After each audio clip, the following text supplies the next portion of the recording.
What's good? Good morning. I hope you're not affected by the fires.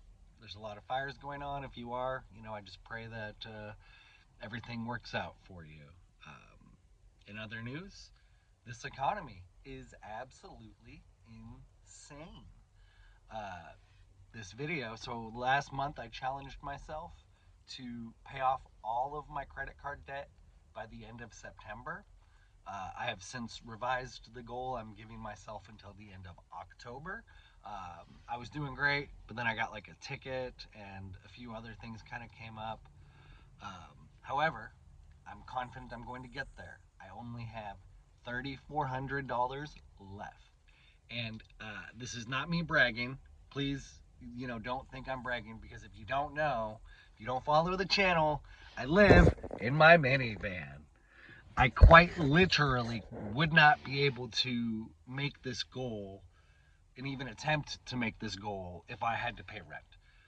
I don't know how many people are surviving, or rather, I do know how. They're just in debt, a lot of debt, and I only have $3,400 of credit card debt, but then I have my van, which I still owe 8 grand on, and which sucks in that because a branch just fell on my van and kind of damaged it a little bit. I'm fine, everything's fine.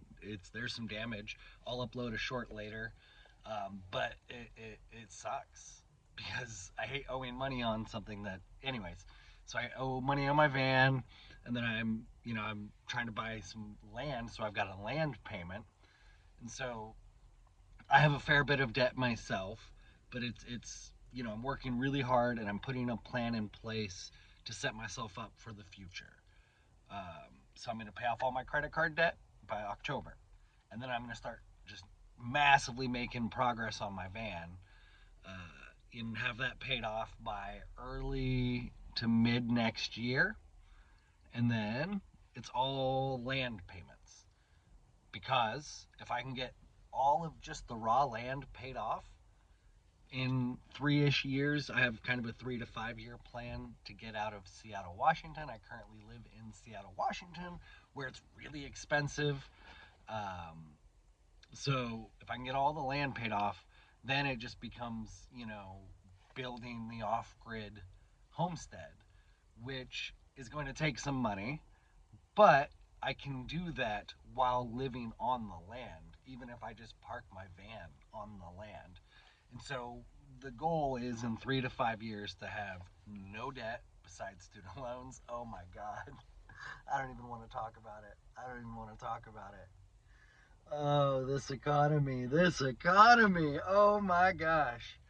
Um, no, I absolutely would have done things differently. Had you told me this would be the economy I'd be living in with a master's degree. And I know I'm not the only one by any stretch. There are so many people with degrees who are working retail jobs, like me, just barely getting by. Um, and it doesn't have to be this way. It is so very unfortunate that it is. Um, we have an evil, satanic, pedophilic ruling class of people that are consolidating power and resources, and they consider humans a resource that needs managed.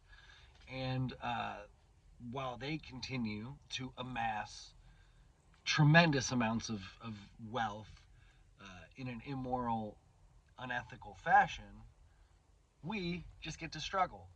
But if you are, this video is taking a random turn, but it's connected to the off-grid thing and to taking responsibility for your situation in life. Um, I could potentially find somewhere to rent, but then I would not be able to make progress financially. And I don't want to be a cog in this fucking machine. People talk about the Matrix, and yeah, it's kind of accurate to an extent, but it's just really been diluted and bastardized. So we'll just call it the machine, right?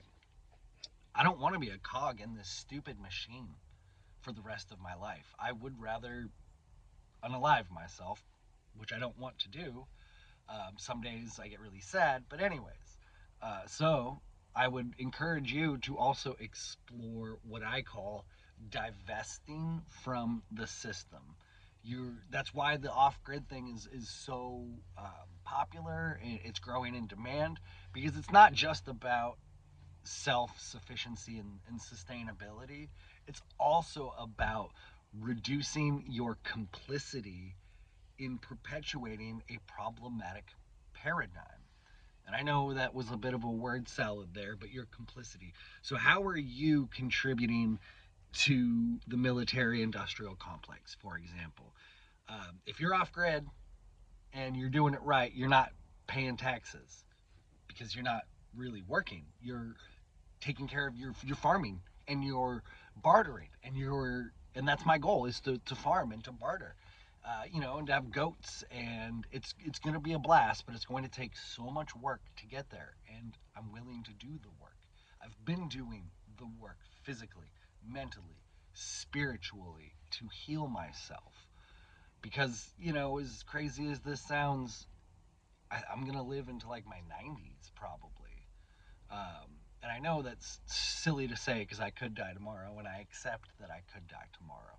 But if I am going to live for another 50, 60 years, I want to reduce how I am perpetuating the problems that the state, the government, the ruling class has created, while also actually working to help solve them.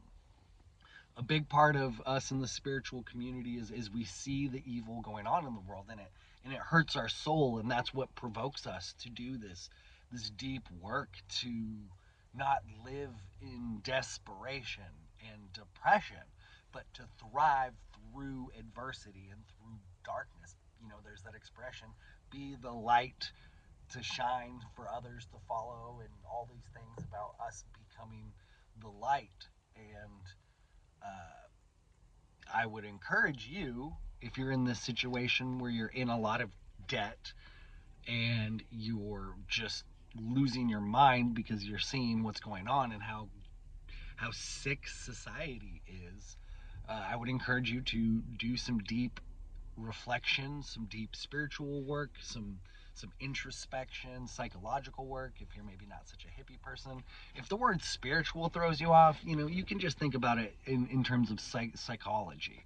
Just do the psychological work to integrate tools and methods for dealing with how sad our world is. Because if you really just look at how things are going, it's tremendously sad.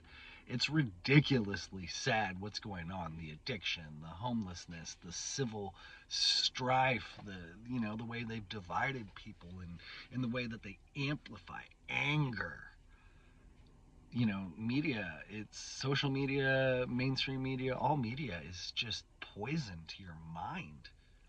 Anyways, this video went way sideways, but that's my personal goal. What I'm working towards is goats in a garden and a community of people that want to have similar values and who also want to help one another, and then just continue to build our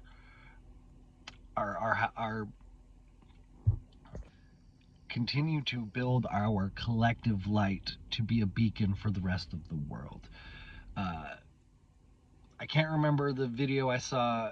If I can remember, I'll link it. But there's a YouTube video on game theory.